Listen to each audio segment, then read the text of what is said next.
बेटा स्टार्ट कर लेते हैं। बढ़िया चैप्टर है फिजिकल केमिस्ट्री का, नाम है बेटा सॉल्यूशन। ये आपका फिजिकल केमिस्ट्री का चैप्टर है और आपके फिजिकल केमिस्ट्री के चैप्टर में सबसे सही चैप्टर है ये, इतना बेकार चैप्टर नहीं है, बढ़िया चैप्टर है, ठीक ठाक, मतलब लगभग 6 मार्क्स आपको दे देगा। ठीक है, न्यूमेरिकल पोर्शन ज्यादा आता है इसमें से, लेकिन फिर भी मैंने सोचा एक बार थोड़ा सा ओवरव्यू दे दूं चैप्टर का, ताकि थोड़ा सा तुम लोग को आसानी रहे। देखो बेसिक चीज वही होती है, सॉल्यूशन क्यों बोलते हैं, क्योंकि ऑब्वियस बात है, सॉल्यूशन दो चीजों से मिलकर बना होता है, दो कंपोनेंट होते हैं, सॉल्यूट प्लस क्या, सॉल्वेंट। तो जनरली बेटा ये दो चीजें आप लोगों को देखने को मिलती हैं। अगर आप सॉल्यूट के साथ सॉल्वेंट को मिलाते हो तो आप लोग को सॉल्यूशन मिलकर तैयार।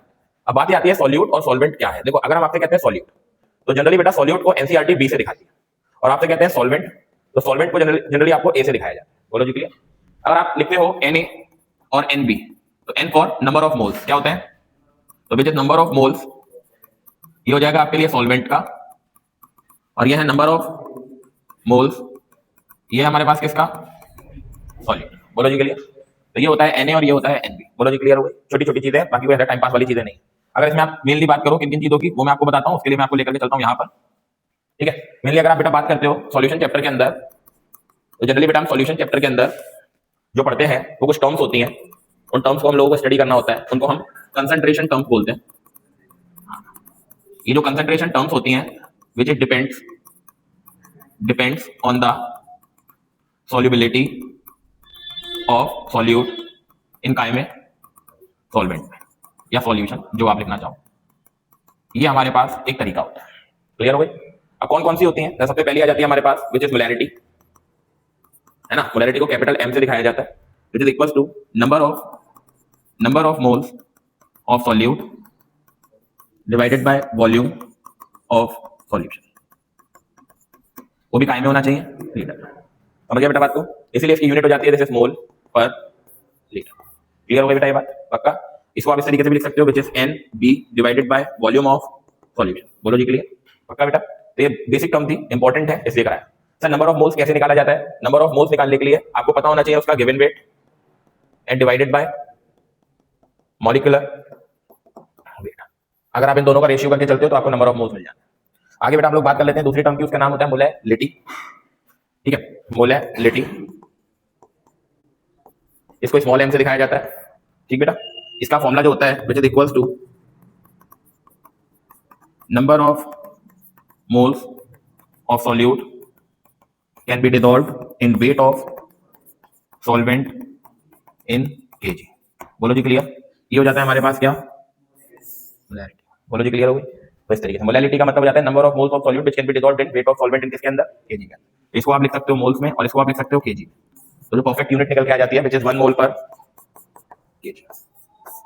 ठीक है, ये डिपेंड होती है, depends on solute, nature of solute पर, depends on nature of solute पर। क्लियर हो गई बेटा, याद रखो। अगली जो बेटा टर्म आ जाती है important, which is mole fraction. क्या बोलते हैं उसको बेटा, मोल फ्रैक्शन। ये बड़ी इंपॉर्टेंट टर्म है क्योंकि राउल्ट्स और हेनरी लॉ कंप्लीटली इसी पे डिपेंड है। अगला आ जाता है बेटा हमारे पास मोल फ्रैक्शन।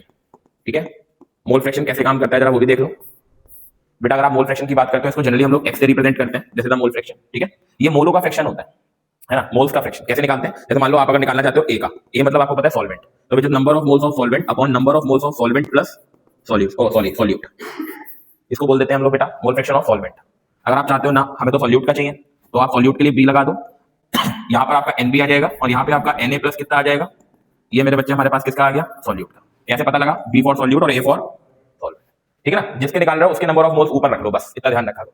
अगर मैं आपसे एक रिलेशन देखूं तो वो रिलेशन भी देख सकते हो आप, x से xb is equals to Na upon Na plus NB plus NB upon Na plus NB। तो अगर आप xa की बात करो, xb की बात करो, Na plus NB is equals to Na plus ये वाली टर्म से ये वाली टर्म। तो अगर आप ध्यान से देखो तो xa प्लस xb की जो वैल्यू है वो कितनी आ गई। अगर आप कहते हो xa की वैल्यू निकालनी है विच इज 1 माइनस, और अगर आपसे कोई कहता है xb की वैल्यू निकालनी है तो 1 माइनस, ये भैया आपके पास मोल फ्रैक्शन का एक छोटा सा रेशियो है।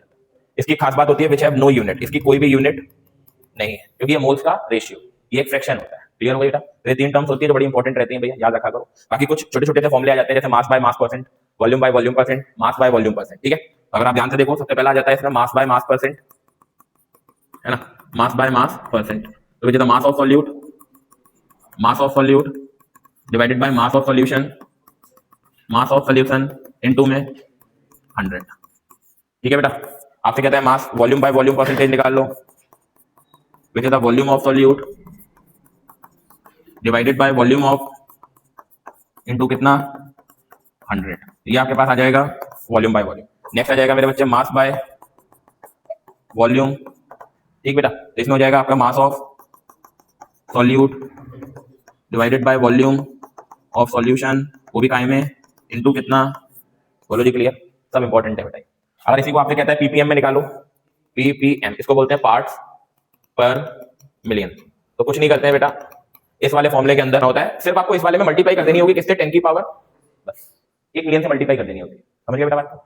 ठीक है, ये कुछ टर्म्स हैं, इनके बेसिस पर न्यूमेरिकल आ सकते हैं, कोई बड़ी बात नहीं है। ठीक है, अब हम लोग चलते हैं थोड़ा सा पीडीएफ की तरफ, वो क्या सिखाती है हम लोग को देख लेते हैं, क्योंकि वहां से हम लोग को सारी चीजें पता लग जाती है।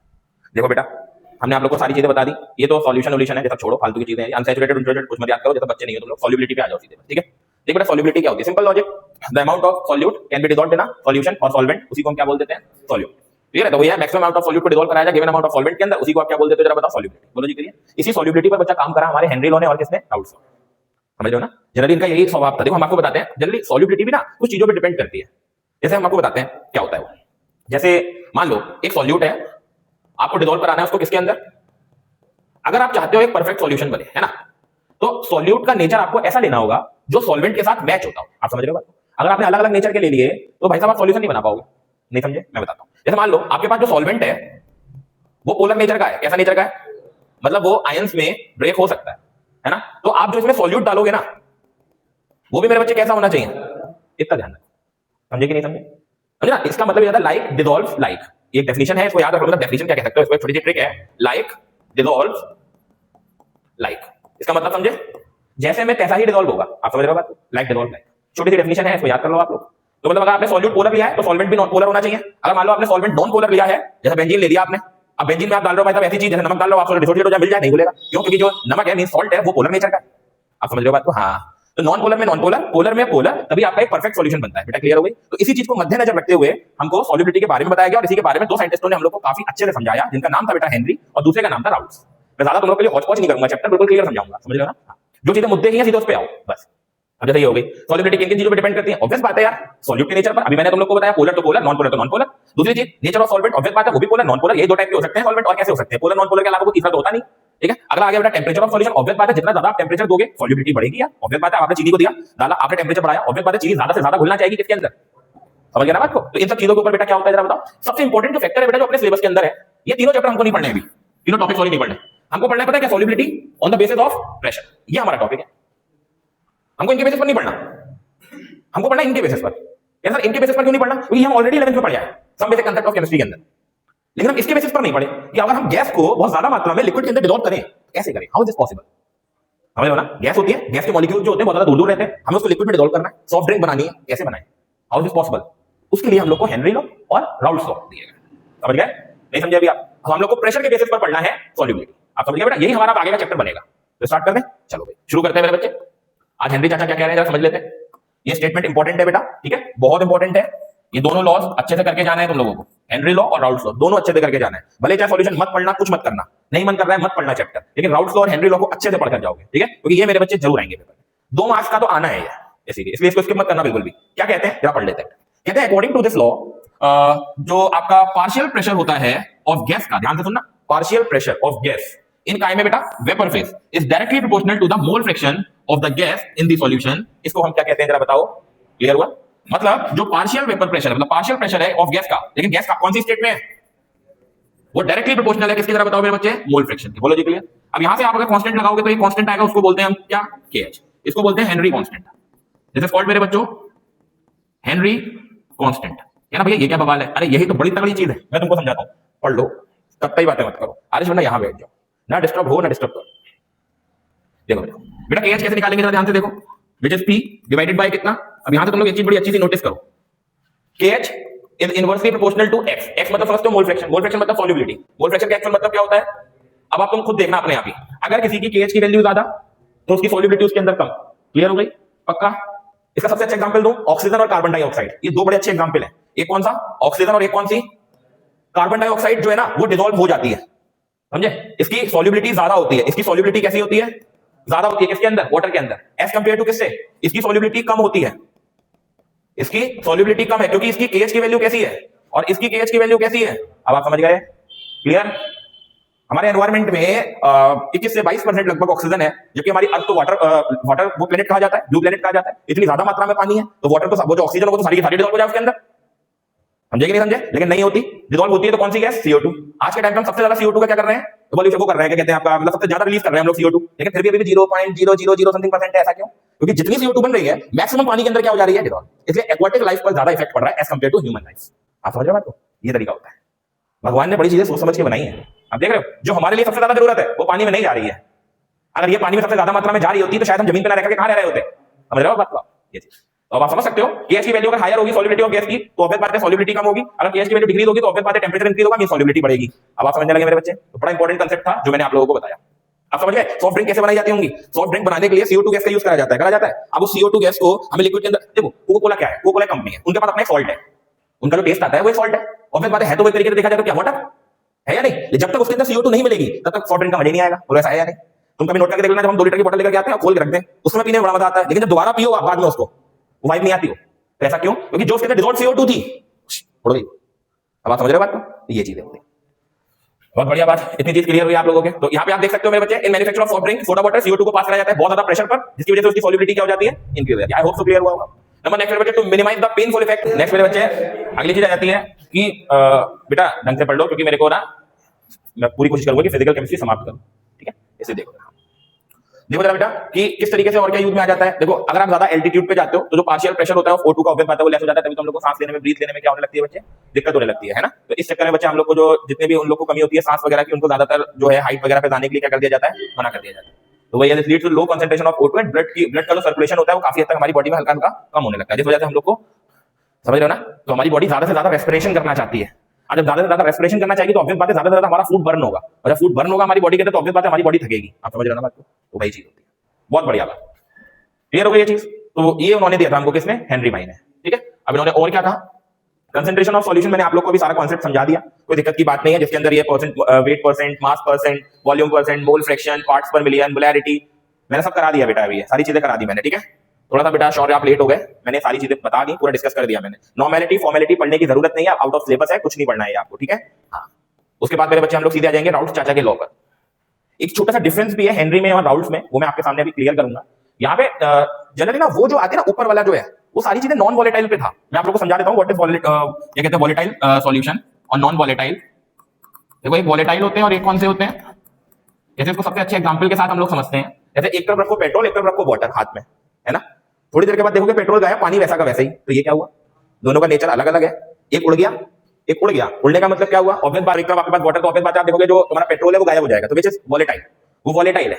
और जो water as it is same रहा, उसको आप स्पेसिफिक टेंपरेचर दोगे, उसके बाद वो वेपराइज होगा अपने मिनिमम बॉइलिंग पॉइंट के बाद। उसको बोलते हैं हम लोग क्या बेटा, जरा बताओ, नॉन वॉलेटाइल। तो these are the volatile and non volatile. तो जो हमारा हेनरी लॉ है वो सारा का सारा नॉन वॉलेटाइल ज्यादातर सॉल्यूट्स के ऊपर लगता है, लेकिन जो हमारा राउल्ट्स लॉ है जनरली वो वॉलेटाइल सब्सटेंसेस पर लगता है। क्लियर हो गई, ये छोटा सा डिफरेंस था जो मैंने आपके साथ शेयर किया, ताकि आपको जब न्यूमेरिकल दिया जाए तो आप कैसे आइडेंटिफाई कर पाओ कि दिस न्यूमेरिकल जो है वो राउल्ट्स का है या फिर हेनरी का है, ठीक है। क्योंकि पार्शियल वेपर प्रेशर दोनों ने ही बोला है, I repeat, partial vapour pressure दोनों ने ही बोला है, लेकिन वो बोला है नॉन वॉलेटाइल, ये बोला है वॉलेटाइल। अंतर समझ में आ गया, ठीक है।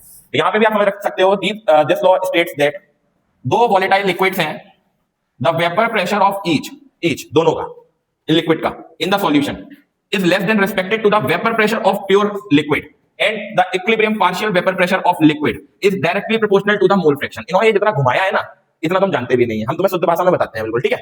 इन्होंने कहा the partial vapor pressure of the volatile solute या solvent is directly proportional to the कोई दिक्कत, this pressure is equals to P naught and into में this P naught is what, this is the pure vapor pressure of liquid और what बच्चों, liquid. अब हम इसको थोड़ा सा अच्छे से प्रूफ करके दिखाते हैं आपको, ठीक है। जो इन्होंने अपना स्टेटमेंट दिया, क्या हम क्या लिखें, ये या ये, आप दोनों में से कुछ भी लिख दो। ये क्या लिखोगे, the partial vapour pressure of the pure volatile liquid is directly proportional to the mole fraction of, समझ गया ना बात को। ये तो हो गया हमारा राउल्ट लॉ इस तरीके का। इन्होंने क्या लिखा है जरा आप वो समझ लो।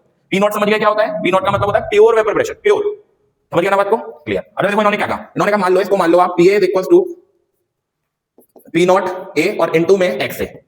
हम लोग ये चीज जानते हैं, X A is equals to 1 minus ये वाली वैल्यू यहां सब्स्टिट्यूट करते हैं, P नॉट ए ब्रैकेट में 1 माइनस, तो this is P A is equals to P nought A minus का P नॉट ए इनटू ये इधर लाओ, ये इधर लाओ, यहां कर देते हैं जरा, जहां पे गोरी गोरी जगह है, तो इसको इधर लेकर आओ, which is P nought A into is equal to P nought A minus का, तो X B is equal to P nought A minus P A divided by, समझ गया मेरे बच्चे? नहीं समझे? क्लियर हो गई? ध्यान से देखो, P nought A minus P A upon P nought ए, इनका जो रेशियो है वो डायरेक्टली प्रोपोर्शनल किसकी है, जरा बताओ आप। अब आप समझ गए होगे मेरे बच्चे बात, क्लियर हो गई?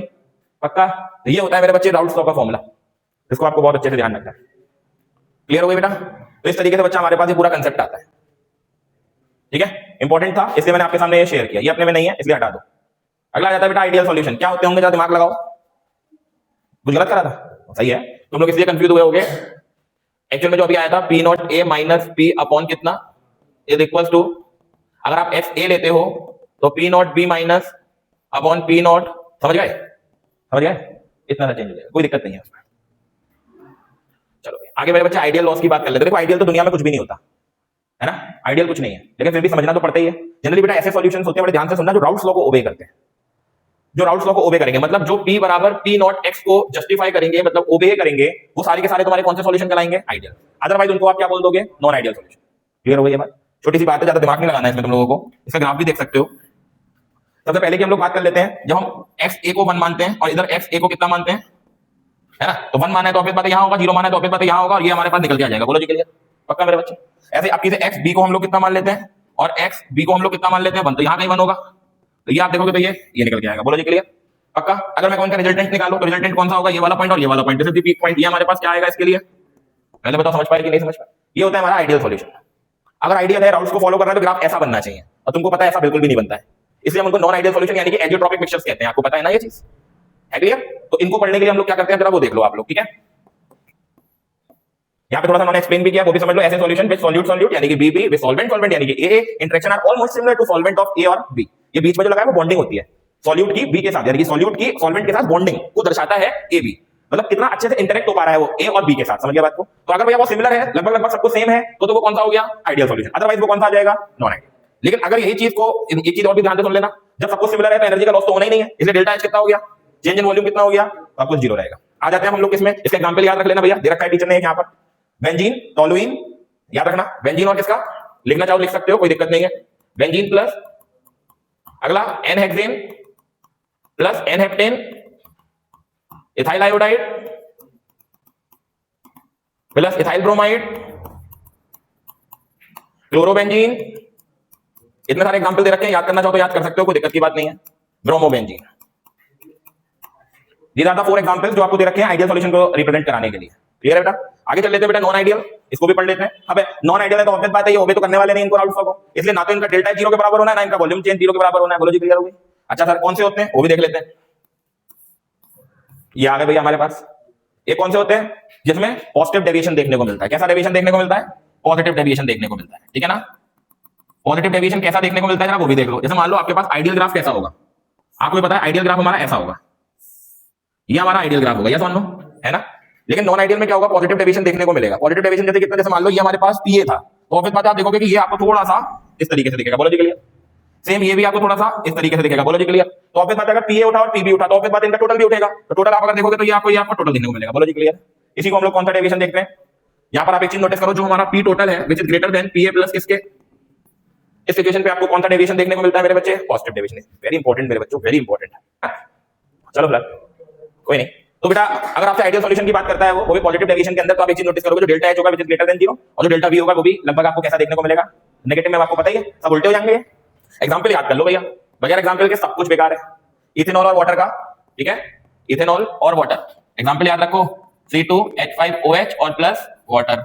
अगला CH2 और CH3CO एसीटोन, फिर CCl4 प्लस बेंजीन, ठीक है? अगला है हमारे पास CCl4 प्लस C2 नहीं C6H5 नहीं होगा, कुछ दिख नहीं रहा मुझे वो। नेक्स्ट अगला इथेनॉल 2 साइक्लोहेक्सेन। ये भैया एग्जांपल जरूर याद रख लो, बता रहे एग्जांपल वहां पर याद रखना तुम्हारी, मतलब आप ये लग लो नीड है इसके लिए, क्योंकि बगैर एग्जांपल के सही नहीं मानेगा वो। नेक्स्ट भाई बच्चे हमारे पास कौन से आ जाते हैं? नॉन आइडियल आ जाते हैं। कौन से आ जाते हैं? नॉन आइडियल में नेगेटिव डेविएशन शो कराने वाले। नेगेटिव डेविएशन में क्या होगा? देखो समझदार बच्चे सब जानते हैं, ये गई, ये गया, ये आइडियल ग्राफ है, ये हो गया। बोलो जी क्लियर? आप देखोगे तो ये, आप देखोगे तो ये, तो ऑब्वियस बात है इसका पी टोटल भी। बोलो जी क्लियर? क्लियर?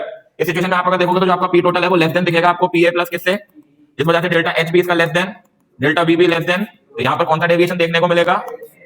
आई होप बेटा क्लियर हो गया होगा, नहीं समझ पाए, ज्यादा अच्छे से क्लियर हो गया होगा। इनमें थोड़ी सी कंफ्यूजन रहती है बच्चों को, तो अगर लिखने को आता है तो आप इस तरीके से इन सब चीजों को शो कर देना, थोड़ा सा जरा बढ़िया करके और अच्छे से इसको कर देना, ठीक है। अगला जाता है बेटा नेगेटिव डेविएशन हो गया। एग्जांपल प्लीज याद रखो बच्चा, chloroform, acetone, chloroform, benzene, water, HCl, H2O, HNO3, please याद रखो यार, बगैर एग्जांपल के सब कुछ बेकार है बेटा। एग्जांपल याद जरूर रखो, जरूर से याद रखो। मैं यहां लिख देता हूं, वीडियो में क्लियर नहीं दिख रहा होगा तो CH3COCH3, अगला है CHCl3 प्लस C6H6, अगला है H2O प्लस HCl, अगला है H2O प्लस HNO3, अगला है CH3OH प्लस CH3COOH। आप देख रहे हो बेटा बात, ये सारे हमारे पास बेटा वो सॉल्यूशंस हैं जो नेगेटिव डेविएशन दिखाते हैं। अब इन्हीं डेविएशंस के बेसिस पर उन्होंने टेम्परेचर के बेसिस पर भी डिफाइन कर दिया, on the basis of boiling point. आप समझ रहे हो, उनको उन्होंने बोला एजियोट्रॉपिक मिक्सचर। पहले जरा समझ लो ये मिक्सचर्स कैसे होते हैं। ये ऐसे मिक्सचर होते हैं जिनको आप with using fractional distillation separate नहीं कर सकते। क्या टेक्निक होती है फ्रैक्शनल डिस्टिलेशन, जरा उसको समझो। जैसे मान लो दो तुम्हारे पास कंपोनेंट है, कंपोनेंट ए और कंपोनेंट बी, दोनों मिक्स हुए और दोनों मिक्स होकर के उन्होंने क्या किया, मानो आपके पास एक है कंपोनेंट ए और एक है कंपोनेंट बी। अभी मैं एग्जांपल लेकर के चल रहा हूं, वाटर, वाटर ए होगा और अगला मैंने ले लिया C2H5 हो गया। बोलो जी क्लियर। दोनों को अगर मैंने मिक्स किया तो एक सॉल्यूशन बनेगा, इसको हम बोलेंगे पैक। समझ रहे बात को, ठीक है। ये जो पैक होगा ना, इसमें आप एक चीज नोटिस करोगे, इसका जो बॉइलिंग पॉइंट होगा वो कितना, इसका जो बॉइलिंग पॉइंट होगा वो कितना। जब आप इन दोनों को हीट करना चालू करोगे तो एक टाइम ऐसा आएगा 63 डिग्री सेंटीग्रेड पर कि जो अल्कोहल है वो क्या होना शुरू हो जाएगा, है ना, वाटर वहीं पे रुका रहेगा। तो दोनों को सेपरेट करा जा रहा है ना, इस टेक्निक को बोलते हैं फ्रैक्शनल डिस्टिलेशन के थ्रू क्या हो गए, सेपरेट हो गए। और फिर पता ना, एक का बॉइलिंग पॉइंट था 100 डिग्री सेंटीग्रेड और एक का कितना था, तो ऑब्वियस बात है ये पहले क्या हो गया, इवेपोरेट, बाद में कौन हो गया, दोनों अलग अलग हो गए। इस टेक्निक को बोलते हैं फ्रैक्शनल डिस्टिलेशन। समझ गए, यानी कि इन दोनों के बॉइलिंग पॉइंट अलग अलग थे तभी तो फ्रैक्शनल डिस्टिलेशन कर पा रहे थे। लेकिन एजियोट्रॉपिक मिक्सचर में आप अगर देखोगे तो उनको आप फ्रैक्शनल डिस्टिलेशन के थ्रू सेपरेट नहीं कर सकते। क्यों? क्योंकि उनके जो बॉइलिंग पॉइंट होंगे ना वो बहुत करीब होंगे। इनमें तो आपको डिफरेंस नजर आ रहा था 100 और 63 के बीच 27 डिग्री सेंटीग्रेड का लगभग डिफरेंस है, 27 का भी 37 डिग्री का है। लेकिन अब मान लो एक का बॉइलिंग पॉइंट है 100 डिग्री सेंटीग्रेड और एक का 98 डिग्री सेंटीग्रेड। समझ रहे हो ना बात को। अब आप इसको अगर बॉइल करोगे तो जैसे टेंपरेचर 1% बढ़ेगा वो भी साथ में जाने लगेगा, तो इनको सेपरेट करना फ्रैक्शनल डिस्टिलेशन के थ्रू नामुमकिन हो जाएगा। दैट्स व्हाई मेरे बच्चे ऐसे मिक्सचर को क्या कहते हैं जरा बताओ, सिंपल भाषा में समझा दिया मैंने तुम लोगों को। समझ गया बात को, ये ज्यादा इसमें गणित लगाना मत। ऐसे mixture which can be boiled particular temperature like pure liquid distilled over the same composition like called constant boiling mixture. ध्यान मैंने बोला ना, बॉइलिंग पॉइंट में ज्यादा चेंज नहीं आना चाहिए। समझ गए बेटा बात को। हां, इसी टाइप के हम लोग सॉल्यूशन को क्या बोलते हैं जरा बताओ, एजियोट्रॉपिक मिक्सचर बोलते हैं। बोलो जी क्लियर है। एक हो जाता है मिनिमम बॉइलिंग, एक हो जाता है मैक्सिमम बॉइलिंग।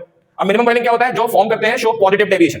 कौन सा? Show positive deviation from ideal behaviour. मतलब जैसे मान लो आइडियल ग्राफ है और ग्राफ उन्होंने कौन सा बनाया, पॉजिटिव डेविएशन वाला, तो वो कौन से हो जाएंगे, मिनिमम बॉइलिंग एजियोट्रॉपिक। याद रखना, एम फॉर मिनिमम और यहां से पॉजिटिव डेविएशन मिलेगा। मिनिमम में पॉजिटिव डेविएशन, मैक्सिमम में, ध्यान रखना ये चीज, ठीक है। ये ऐसे करके याद कर लो, जैसे चाहे तुम्हारा वैसे करके याद कर लो, which is very very very important मेरे बच्चों टॉपिक। अगर इसको तुम लोग नहीं पढ़ोगे तो मरोगे। समझे बात को। तो यही होती है बच्चे, इनके एग्जांपल जरूर से याद रखना। बगैर एग्जांपल सब कुछ बेकार है, बगैर एग्जांपल सब कुछ बेकार है। Which is alcohol, water, water और HCl। प्लीज बच्चा इसको याद रखना बहुत अच्छे से, ठीक है। और अच्छा एक चीज और भी देख सकते हो तुम, मिनिमम बॉइलिंग एजियोट्रॉप के वो वाले हो जाएंगे जो पॉजिटिव डेविएशन दिखा रहे हैं ना, चारों मैंने एग्जांपल दिखाए थे वो हो गए इसके। और जो तुम्हारे मैक्सिमम बॉइलिंग एजियोट्रॉपिक मिक्सचर होते हैं मतलब नेगेटिव डेविएशन दिखाएंगे, तो वो नेगेटिव वाले जो एग्जांपल थे वो याद कर लेना। तो दोनों में एक ही तीर से निशाना मार दोगे आप लोग। समझ गए आप बात को, क्लियर हो गई। तो ये है आपके नॉन आइडियल एक तरीके की, क्लियर हो गई। नेक्स्ट मेरे बच्चे बहुत ही इंपॉर्टेंट टॉपिक मेरे बच्चे, जिसका नाम है कॉलिगेटिव प्रॉपर्टीज। देखो बच्चा कॉलिगेटिव प्रॉपर्टीज क्या होती है। कॉलिगेटिव प्रॉपर्टीज ऐसी प्रॉपर्टीज होती है जो नेचर ऑफ सॉल्यूट्स के in respect to the number of solute पे डिपेंड होती है। नेचर से उनको कोई लेना देना नहीं है। सॉल्यूट का नेचर कैसा भी हो, कॉलिगेटिव प्रॉपर्टीज को कोई इफेक्ट नहीं पड़ेगा, लेकिन अमाउंट से पड़ेगा। समझ गए बात को। नंबर ऑफ सॉल्यूट पार्टिकल से पड़ेगा effect. Number of solute particle अगर कम तो कॉलिगेटिव प्रॉपर्टी में चेंज कम आएगा। समझ गए। नंबर ऑफ पार्टिकल सॉल्यूट क्या बढ़ाओगे, कॉलिगेटिव प्रॉपर्टीज में अंतर आएगा, डिफरेंस मिलेगा आपको। समझ रहे हो। लेकिन नेचर चेंज हो जाए कोई फर्क नहीं पड़ेगा। नेचर मतलब मान लो लिक्विड है, सॉलिड है, गैस है, इसमें फर्क नहीं पड़ेगा। किसी का नेचर कैसा है, किसी का नेचर कैसा है, मिक्स कर रहा हूं, इससे कॉलिगेटिव प्रॉपर्टी को कोई लेना देना नहीं। लिखा भी है, देखो ध्यान से। कॉलिगेटिव प्रॉपर्टी दो property depends upon the number of solute particles irrespective to their nature. समझ रहे हो ना बात को। डिपेंड सिर्फ किस पर है, बताओ, नंबर ऑफ सॉल्यूट पार्टिकल पर इररिस्पेक्ट ऑफ देयर नेचर। उन्हें नेचर से कोई लेना देना नहीं है। नेचर समझ गया ना, मतलब उसका बॉइलिंग पॉइंट कितना है, मेल्टिंग पॉइंट कितना है, इन सब चीजों से उसको कोई लेना देना नहीं, लेकिन नंबर ऑफ सॉल्यूट कितना डाल रहे हो आप उस पर डिपेंड करेगी colligative. This is the definition of colligative property, ठीक है। एनसीईआरटी के नोट्स हैं ये, प्रॉपर बहुत अच्छे होते हैं एनसीईआरटी के नोट्स, इसलिए एनसीईआरटी पढ़ा रहे हैं हम लोग, ठीक है ना। एनसीईआरटी में क्या होता है, देखो कम होता है, जितना होता है सॉलिड होता है बिल्कुल एकदम। ज्यादा फालतू का पढ़ने से कोई फायदा भी नहीं है हम लोगों को, है ना, ये चीज है। नेक्स्ट मेरे बच्चे कितनी होती है वो हम आपको लिखा देते हैं, 4 होती है। एक होती है पहले रिलेटिव लोअरिंग वेपर प्रेशर। ये राउंड्स वही है एक तरीके से भाई, P0A minus PA upon P0A। ये जो मेरे बच्चे होता है ना, इसको बोलते हैं रिलेटिव लोअरिंग वेपर प्रेशर। सही है। अगर मैं आप इसको बोलते हैं रिलेटिव लोअरिंग वेपर प्रेशर, बोलो जी के लिए। लेकिन अगर खाली ये आ जाए P0A माइनस P, इसको बोलते हैं लोअरिंग वेपर प्रेशर। रिलेटिव का मतलब पता है क्या होता है, रिलेटिव का मतलब होता है रेशियो। आप समझ गए बात को। अब आपको पता ही है किसके बराबर होती है, मोल फ्रैक्शन। ये होते हैं हमारे रिलेटिव लोअरिंग वेपर प्रेशर। बोलो जी क्लियर है? The ratio of the lowering vapour pressure and the vapour pressure of pure solvent, ये तो हम लोग लिखा ना, प्योर सॉल्वेंट के तो है ये। और इसका the relative lowering of vapour pressure solution containing non volatile solute is equal to the mole fraction of the solute solution. इसको हम लोग क्या बोल देते हैं जरा बताओ? मोल फ्रैक्शन समझ गए किसका है? मोल फ्रैक्शन है सॉल्यूट का, यानी कि NB अपॉन Na प्लस, समझ तो गए होंगे, this value is equal to P nought A minus upon में ये हमारे पास क्या हो जाता है? लोअरिंग। आई होप क्लियर हो गया होगा। फॉर्मूले आप लोग अपने कक्षे में डाल लो मेरे बच्चे, बता रहे फॉर्मूले नहीं याद तो आप अटेम्प्ट भी नहीं कर पाओगे क्वेश्चन, समझ रहे? नेक्स्ट आता है मेरे बच्चे हमारे पास, ये देखो आ गया पूरा देखो फॉर्मूला निकल कर गया है। ठीक है, तो ये फॉर्मूला उन्होंने क्या लिखा है? कुछ नहीं लिखा है, इसमें चकराने की जरूरत नहीं है, तुम लोग पता ही लग गया होगा NB और Na और NB क्या है।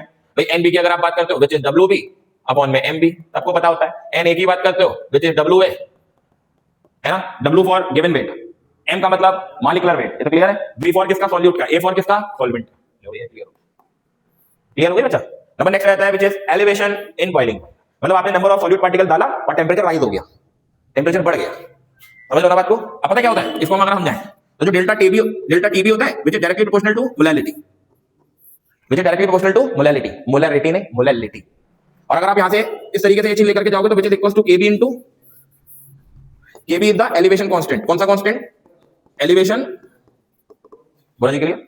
अगर मैं आपसे कहूं एम को लिखते हो आप लोग WB अपॉन MB इनटू में वेट ऑफ दिस इनटू में कितना, समझ गए? ये वाली वैल्यू किसकी जगह सब्स्टिट्यूट कर दो तो delta TB is equal to KB WB into में कितना अपॉन MB इनटू में कितना, ये हो गया मेरे बच्चे फॉर्मूला ऑफ डेल्टा TB। ये सुन लो, ये भी चीज क्लियर हो गई पक्का? KB हमारा एलिवेशन कांस्टेंट हो जाता है। ठीक है भैया, बहुत बढ़िया बात। आगे बेटा हम लोग अब चलते हैं, ये इसका ग्राफ हो गया, ऑब्वियस बात है आप जानते हो पहले यहाँ पे था, जैसे आपने नंबर ऑफ सॉल्यूट बढ़ाया, जैसे आपने नंबर ऑफ सॉल्यूट बढ़ाया आप देखो यहाँ पे TB चेंज हो गया, तो ये हो गया चेंज इन टेंपरेचर। पहले T1 था, T2 हो गया, T2 माइनस कितना हो गया? T1, इधर डेल्टा TB, इधर क्लियर है पक्का? तो यही होता है। ये याद रखना वाटर की कितनी होती है केबी, प्लीज याद रखना, वैसे तो देते हैं वहां पर पेपर में, तो फिर भी याद रख लो 0.52, तो कोई इतनी बड़ी चीज नहीं है। नंबर नेक्स्ट आता है मेरे बच्चे डिप्रेशन इन फ्रीजिंग। बढ़ावा, आपने नंबर ऑफ सॉल्यूट पार्टिकल डाला और आपने देखा फ्रीजिंग पॉइंट गिर गया, टेंपरेचर गिर गया, डेल्टा TF। क्या बोलोगे इसको अब आप? Delta TF which is directly proportional to again same, और delta TF is equal to KF into, इसको बोलेंगे डिप्रेशन कांस्टेंट। कौन सा constant? This is depression constant. समझ गया मेरे बच्चे बात को? M की वैल्यू आप वही लगा सकते हो अपनी जो आपने पीछे लगाई। लास्ट आ जाएगा मेरे बच्चे ऑस्मोटिक, ये उसका ग्राफ है, ठीक है, ध्यान रखना। नेक्स्ट आ जाएगा बेटा हमारे पास ऑस्मोटिक प्रेशर, इंपॉर्टेंट है ये। सबसे पहले ऑस्मोसिस क्या होता है यार पता होना चाहिए हम लोगों को, है ना। भाई मान लो एक कंटेनर है और बीच में आपने एक मेम्ब्रेन लगा दी, है ना, यहाँ पे कुछ टाइप के पार्टिकल्स पड़े हुए हैं सॉल्वेंट के, तो ऑब्वियस बात है वो मेम्ब्रेन के थ्रू किधर जाना शुरू करेंगे? हायर कॉन्सेंट्रेशन से लो कॉन्सेंट्रेशन की तरफ। This process is called osmosis. अब ऑब्वियस बात है जो प्रेशर यहाँ से लगाया जा रहा है इस पर, दिस प्रेशर इज कॉल्ड मेरे बच्चों विच इज पाई। पाई का मतलब ऑस्मोटिक प्रेशर। आप समझ रहे हो? फॉर्मूला क्या होता है? PB is equal to nRT होता है, तो P is equal to n upon, और ये इसको बोलते हैं C कंसंट्रेशन। क्या बोलते हैं बच्चा? n upon B। मोलैरिटी बोलते नहीं बोलते, number of moles upon volume, तो इसको बोलेंगे हम लोग C, और ये हो गया RT, ये बन गया पाई, तो pi is equal to CRT। This is the formula of osmotic pressure. The pressure is applied to the solvent particle, then the solvent particle is moved by the semi permeable membrane to the lower region. समझ रहे हो बात को? This pressure is this applied pressure is called मेरे बच्चे osmotic pressure. Clear हो गया? अच्छे से समझ आ गया? Is it clear? ये हो जाती है हमारी फॉर्मूला, आप लोग अपने दिमाग में डाल लो, बहुत अच्छे से, जितना डाल सकते हो उतना बढ़िया है। ठीक है मेरे बच्चे, अगला आ जाता है मेरे बच्चे हाइपरटोनिक आइसोटोनिक। ये कोई इतना तुम लोग को पढ़ना नहीं है। अब आ जाता है मेरे बच्चे वॉन ऑफ फैक्टर। कौन सा फैक्टर? ये बड़ी इंपॉर्टेंट चीज है एक्चुअल में। जब हम कोलिगेटिव प्रॉपर्टीज को पढ़ रहे थे, ध्यान से सुनना, जब हम लोगों ने कोलिगेटिव प्रॉपर्टी पढ़ी तो हम लोग ने 4 कोलिगेटिव प्रॉपर्टी पढ़ी। पहली पढ़ी हम लोग ने P nought A minus P upon P nought A is equal to XA। पढ़ी या नहीं पढ़ी? पढ़ी, XB था बल्कि। बोलो जी क्लियर? अगला मेरे बच्चे दूसरी पढ़ी delta TB is equal to KB into, अगली पढ़ी delta TF is equal to KF into, अगली पढ़ी पाई इज इक्वल टू। ये सारी चीजें वहां तक तो ठीक थी जब तक डिसोसिएशन और एसोसिएशन नहीं हो रहा है। ये सारी चीजें वहां तक तो ठीक थी। मान लो, जरा सुनना हमारी बात को बहुत ध्यान से, बड़े ध्यानपूर्वक सुनना कि वॉन ऑफ फैक्टर क्यों आए। मान लो हमारे पास एक कंटेनर है, बोलो जी क्लियर, कंटेनर के अंदर सॉल्यूशन, सॉल्वेंट भरा हुआ है, ठीक है। आपने क्या करा? ऊपर से किसको डाला? बोलो क्लियर? मान लो अभी ये सॉल्यूट मॉलिक्यूल कितना था? 1। जब ये सॉलिड मॉलिक्यूल इसके अंदर गया और 1 से टूट के वो 2 हो गया, आया नंबर ऑफ सॉलिड पार्टिकल तो बढ़ गए, है ना। जो डिसोसिएशन हो गया, नहीं हुआ? नहीं समझे अभी बात को आप? अरे भाई मान लो डाला आपने, क्योंकि नंबर ऑफ सॉल्यूट पार्टिकल पे डिपेंड कर रही है ना कोलिगेटिव प्रॉपर्टी, उसके नेचर पे डिपेंड नहीं कर रही है। हमने डेफिनेशन पढ़ी थी। आपने क्या देखा? आपने एक सॉल्यूट डाला, आपने देखा वो डिसॉल्व होने के बाद अपने 2 पार्ट्स में ब्रेक हो गया, तो कोलिगेटिव प्रॉपर्टी तो चेंज हो गई। पढ़ रहे थे हम एक के हिसाब से, हो गए 2। अब आप समझे या नहीं समझे? अगला पॉइंट, मान लो ये क्या है हमारे पास, आपने डाले इसके 2 मॉलिक्यूल, जाने के बाद वो डाइमर हो गया, मतलब 1 मॉलिक्यूल हो गया। डाले आपने कितने थे? 2। मान लो सॉल्वेंट सॉल्यूट के आपने 2 मॉलिक्यूल डाले, जाकर के वो डाइमराइजेशन कर गया। डाइमराइजेशन का मतलब हो गया 2 मॉलिक्यूल एक में जाके जुड़ गए। तो वो तो जो कोलिगेटिव प्रॉपर्टी आएंगी उनकी जो कैलकुलेशन आएगी वो तो एक के हिसाब से आएगी, और जबकि डाले आपने कितने सॉल्यूट दो, यहां से कुछ एरर मिलने लगी कोलिगेटिव प्रॉपर्टी। आप समझ रहे हो बात को, कि कर कुछ रहे हैं और by output by result answer कुछ और आ रहा है, जबकि आना चाहिए इनके हिसाब से, जो कि नहीं हो पा रहा। तो वॉन हॉफ ने इस चीज को क्लियर करने के लिए उन्होंने कुछ थ्योरीज दी, बोले आप इनको फॉलो कीजिए, कोलिगेटिव प्रॉपर्टी में कभी भी किसी भी प्रकार की कोई गलती नहीं होगी। नहीं समझे? तो कहना था ये कहां तक वैलिड सही थे, ये पता कहां वैलिड सही थे? आपने एक सॉल्यूट डाला, अंदर जाकर के एक ही रहा, आपने दो सॉल्यूट डाले, अंदर जाने पर वो दो रहे, इनमें हमारा जो था वो वॉन्ट ऑफ फैक्टर की वैल्यू 1 आ रही थी, इसलिए हम यहां पर इसको इक्वल टू में कुछ आई वगैरह नहीं लगा रहे थे। क्लियर? समझ रहे हो बात को? वॉन्ट ऑफ फैक्टर क्यों आ रहे हैं समझ में आ गया? जब दो मॉलिक्यूल, ध्यान से सुनो, हमारे न्यूमेरिकल है, हमारी एनसीईआरटी में लास्ट न्यूमेरिकल है ये, जब दो मॉलिक्यूल डाले जाते हैं और एक बनता है, this process is called dimerisation. समझ रहे हो बात को? और जब दो एक डाला जाता है और दो में डिवाइड हो जाता है, दिस इज डिसोसिएशन। आप समझ गए बात को? क्लियर हो गई ये चीज? इस तरीके से यहां से एक न्यूमेरिकल मिल सकता है बाबू। ठीक है बाबू? तो ये चीज चलिए, बहुत बढ़िया बात है, इसको थोड़ा सा समझ लेते हैं क्या होता है। देखो यहाँ पे उन्होंने बोल भी रखा है, जो चीजें मैंने आप लोग से बोली, क्या पढ़ेंगे, पढ़ना लड़ा थोड़ी हम लोगों को सीधे आगे। देखो वॉन्ट ऑफ फैक्टर क्या होता है, सीधे मुद्दे की बात पे आते हैं। तो वॉन्ट ऑफ फैक्टर को हम आई से दिखाते हैं, किससे दिखाते हैं? आई से दिखाते हैं। जैसे the normal molecular mass, formula ध्यान रखना, अपॉन अब नॉर्मल, अपॉन अब नॉर्मल, मतलब डालने के बाद जो होगा मास और अपॉन में अब नॉर्मल मास, इसको बोलते हैं वॉन्ट ऑफ फैक्टर। बोलो जी क्लियर है मेरे बच्चे? पक्का? अगर आई की वैल्यू 1 आ रही है तो कुछ सोचो, ना तो डिसोसिएशन हो रहा है ना डायमराइजेशन हो रहा है ना? हमने कोलिगेटिव प्रॉपर्टीज में क्या करना है, सब में आई को घेर देना है। अरे भाई हमको पता है P nought A minus P है अपॉन P नॉट ए है, हम क्या करेंगे, आई की मल्टीप्लाई करा देंगे किसके साथ? आप समझे आप बात को? समझ रहे हो ना बात को? अगर मेरे पास मान लो डेल्टा टीवी है और डेल्टा टीवी में मैं आई से मल्टीप्लाई करा दूं तो केवी इंटू एम बन जाएगा, कोई दिक्कत है क्या? अगर मैं आपसे कहूं डेल्टा टीएफ है और मैं ले लूं यहां पर आई और इसे ले लूं केएफ और इंटू में एम ले लूं तो कोई दिक्कत क्या? अगर हमारे पास पाई की वैल्यू है और आई लगा दूं और बाकी में मैं सीआरटी लगा दूं तो कोई दिक्कत है क्या? अगर ना कोई डाइमर बनना है ना कोई डिसोसिएशन हो रहा है तो मैं आई की वैल्यू कितनी लेकर के चलूंगा? तो मैं अगर यहां पे 1 रख दूंगा तो फॉर्मूले वही तो आ जाएंगे जो ऊपर है। नहीं समझे अभी आप बात को? नहीं समझे? अब मान लो अगर एक मॉलिक्यूल एक से ज्यादा में टूट रहा है तो आई की वैल्यू चेंज होगी, ऑब्वियस बात है, मास उसका लिया था हमने नॉर्मल, जाकर के वो दो में टूट गया तो उसका नॉर्मल मास चेंज हो गया, तो इन दोनों का रेशियो क्या कहलाएगा? आप समझ रहे हो बात को? समझ में आया? अच्छा जरूरी नहीं है ये मासेस के बेसिस पर भी हो, ये टेंपरेचर में भी होते हैं, नॉर्मल टेंपरेचर अपॉन अब नॉर्मल टेंपरेचर, किसी भी बेसिस पर हो सकते हैं ये। बोलो जी क्लियर है? पक्का मेरे बच्चे? बहुत ध्यान से ध्यान रखना, इसको टॉपिक इंपॉर्टेंट है। पहले तो आई की वैल्यू समझ के कैसे निकालना है, तो यहां पे दिया गया I is the number of particle after association और divided by number of particle initially, दो फॉर्मूले दे रखे हैं। Is it clear?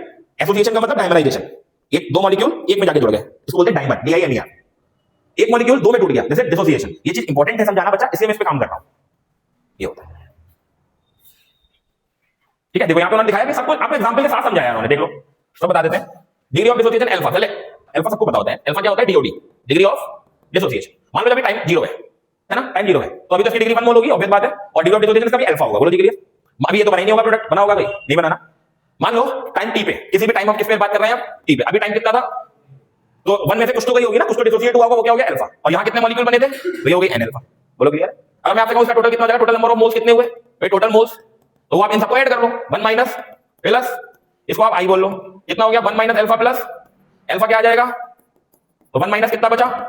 अरे बोलो बचेगा नहीं बचेगा? या फिर आप एक काम कर सकते हो, प्लस का अल्फा कॉमन ले लो, तो n माइनस कितना बचेगा? बोलो जी क्लियर है? ये 1 उधर लेकर के जाओ और अल्फा ब्रैकेट में, तो अल्फा की वैल्यू कितनी आ गई? आई माइनस अपॉन n माइनस, ले भैया जी ये आ गया हमारे पास डिग्री ऑफ डिसोसिएशन। नोट कर सकते हो इसको आप करना चाहो तो, विच इज इंपॉर्टेंट बेटा, है ना? ये कब हो रहे हैं? When the one molecule is substance get dissociate into n particle. अब अगर 2 में जाएगा अगर, तो n की जगह कितना रख दोगे? 2। मान लो वो 5 में डिसोसिएट हुआ तो n की जगह कितना रख दोगे? 5। 10 में हुआ डिसोसिएट तो कितना रख दोगे? 10। अब आप समझ गए अल्फा की वैल्यू आप यहां से निकाल सकते हो। क्लियर हो गई? ये हो गया भैया। और अगर आई की वैल्यू निकालो तो आई की भी निकाल सकते हो, 1 को उधर ले जाओ, आई की वैल्यू सीधी आई रही है, ये वाली वैल्यू। नहीं समझे? समझ गए? ये डिसोसिएशन के लिए है, किसके लिए है? हाँ इंपॉर्टेंट है ये, याद रखना। अगला आ जाएगा एसोसिएशन के लिए।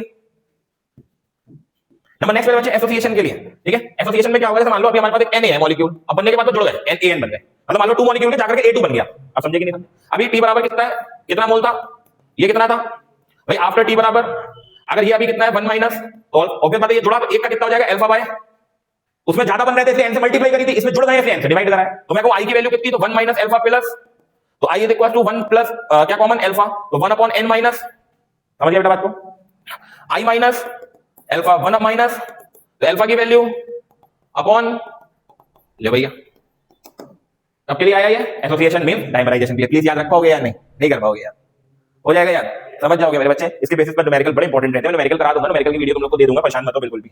देखो वॉन्ट ऑफ फैक्टर, अगर i की वैल्यू 0 से ग्रेटर आ रही है, सॉल्यूट अंडरगो डिसोसिएशन। अगर वॉन्ट ऑफ फैक्टर, ये एमसीक्यू के लिए बड़ा इंपॉर्टेंट है यार, this is very important for MCQ. अगर i की वैल्यू ग्रेटर देन बनाती है, मतलब मॉलिक्यूलर मास ज्यादा है अब नॉर्मल मास कम है, मॉलिक्यूलर मास ज्यादा है अब नॉर्मल मास कम है, तो ऑब्वियस बात है मेरे बच्चे क्या होगा? जरा बताओ वो डिसोसिएशन। और मे बी i की वैल्यू लेस देन 1 है तो क्या हो रहा है? आई होप क्लियर हो गई होगी बेटा बात, नहीं समझे अभी आप बात को? क्लियर हुई? वेरी इंपॉर्टेंट बच्चा, कितना इंपॉर्टेंट टॉपिक था सॉल्यूशन में। लास्ट वाला टॉपिक अधिकतर बच्चे छोड़ के जाते हैं, अधिकतर बच्चे नहीं करते इसको। और एक न्यूमेरिकल आना पक्का इससे, आप लिख लो, अभी लिख लो। 28 तारीख के पेपर में वन टॉप का एक न्यूमेरिकल पक्का आ गया, कम से कम 3 मार्क्स का। हाँ मेरा ये तो गारंटी है मेरी। I think finish this chapter, your chapter is go.